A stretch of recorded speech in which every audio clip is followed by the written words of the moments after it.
and thank you so much for joining me. My name is Happy, and I'm happy to tell you that this solar eclipse in Capricorn, the 26th of December at 4 degrees of Capricorn, is nothing less than a glorious eclipse. And the reason why I say that is because Jupiter is bringing his blessing to this eclipse. Jupiter, the god of the pantheon, of benevolence, good fortune, expansion, the god with the Midas touch, is imprinting his essence on this eclipse. And Jupiter has just arrived in Capricorn, and it's the synchronizing of this eclipse with Jupiter is beautiful. It seems he intended it that way, even to the point of having arrived in Capricorn, the sign of constraint and reserve, demanded a red carpet be rolled out to herald that he is in the house. And he being in the house is a great thing. And he's going to be collaborating with Saturn and with Pluto for the next year, in the same way that this eclipse, its effect is going to last for about a year. The same period of time that Jupiter is going to take to move through Capricorn. Now, being in Capricorn's house, red carpet aside, Jupiter is going to collaborate with Capricorn's ruler Saturn. And Saturn, as much as Jupiter wants to give good fortune and rewards, Saturn is happy to give reward, but only once that reward has been earned and deserved. Saturn is about due diligence. It's about working hard, putting off gratification, receiving according to your merits. Saturn is the great karmic bookkeeper. And so as much as Jupiter wants to give all this good fortune, and he will do it in collaboration and agreement with Saturn. So my point in saying that is, I had mentioned last report, to go out and have a bit of fun, put on your glad rags, kick up your heels, because now we're coming to a point where those glad rags are coming off.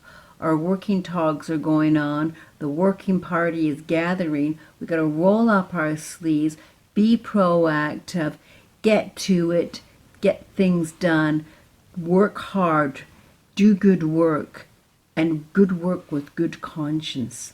Because this is what will satisfy both Saturn and Jupiter.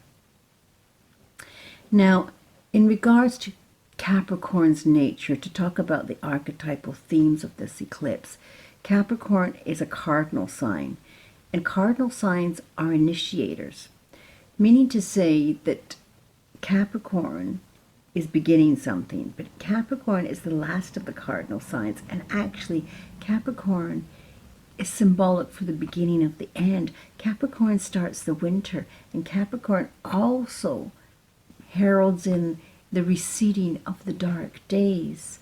In esoteric terms, we are at a point, a magic place in time. The dawn, the dusk, the sea meeting the shore. This is a magic point in time, and it's ripe with the potential for tremendous change for the better in our lives, as long as we do the good work.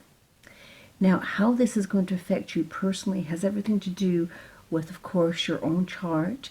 If you're a Cancer, Capricorn, Aries, or Libra, this is the aspects to your particular chart are very strong. Similarly with Taurus and Virgo, but I just want to say this is for everybody. And if you have personal planets in any of these signs, anywhere from 2 to 6 degrees, and also say 18 to 24 degrees, you're going to feel it even more. But this is for all of us on a global and an individual scale. So now talking about Capricorn and being a cardinal sign.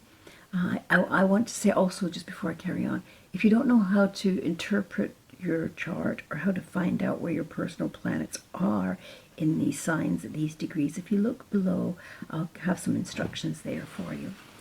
Carrying on now about Capricorn. So Capricorn rules the heavens of the zodiac, the midheaven, shall I say. It's the highest point on the zodiac wheel, and it rules everything to do with pinnacles of success, a worldly power. It rules the patriarch, the oligarchs, the banks, the government, ruling classes, all manners of success, lawyers, bankers, judges, anything that has to do with, climbing the ladder of success, honors and accolades. So it's about that realm of power, of success, of how we stand out with status in the world. And of course, we're not talking just ourselves, but we're talking about the global status quo. That's what's being focused in on here.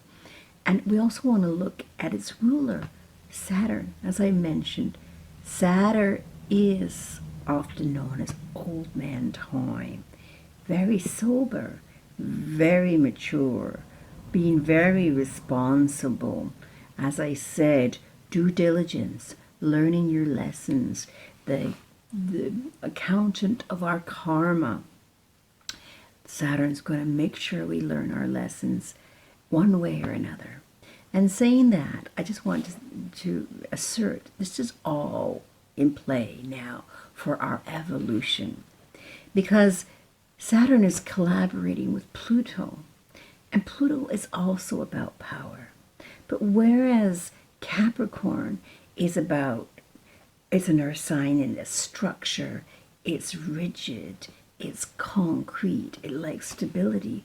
Pluto is fluid, it's water, but Pluto is fixed, meaning to say that Pluto is relentless. When Pluto has an intention, Pluto is going to make sure it's done.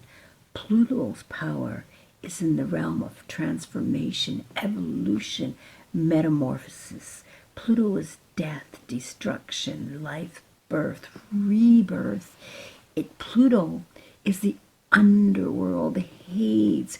And whereas Capricorn seat is at the top of the mountain, Pluto's is in the bowels of the mountain, meaning to say that Pluto knows every weakness of the foundation. Pluto knows the shadow world. Pluto knows the underbelly where corruption hides, where what is decomposing, what is no longer serving, needs to be purged out. And Pluto and Saturn are working together. Now, there's another way that Pluto wields power and wields power over Capricorn, and that is with other people's resources.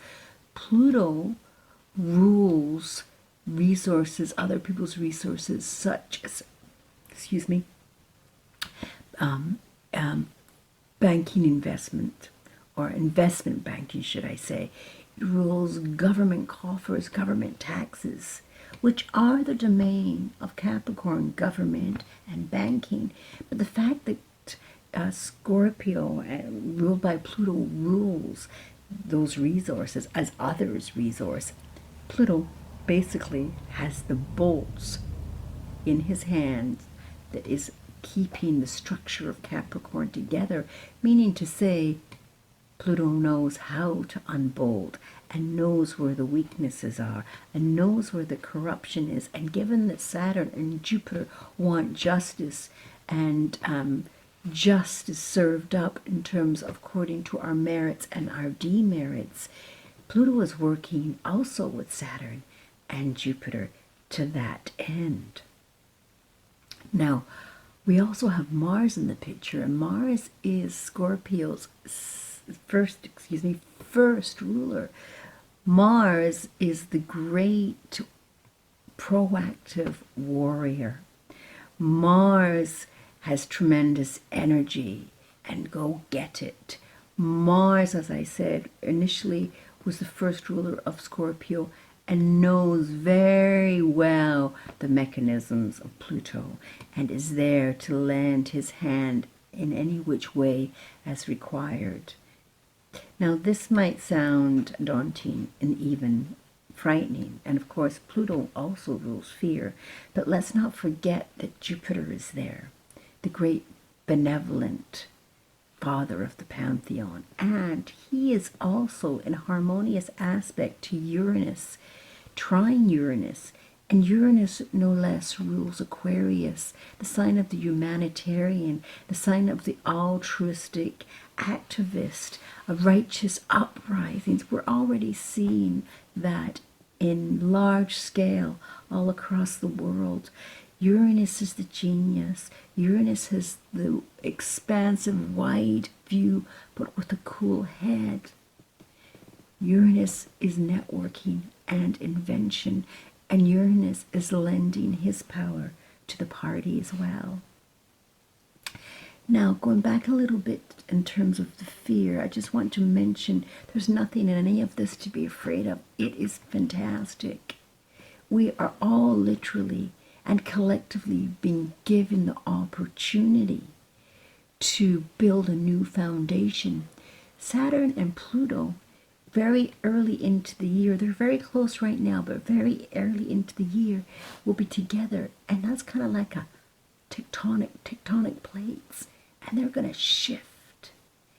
And I consider it to be like a controlled demolition in terms of Saturn, Capricorn wanting control, constraint, restraint, and Pluto wanting to demolish. So there's this controlled demolition to create a new foundation inevitably for a better future. That's what we're looking at. And Capricorn is opposite Cancer, which means to say what we're also looking at is getting in touch with our deeper feelings, our subconscious, letting those feelings instruct us materially.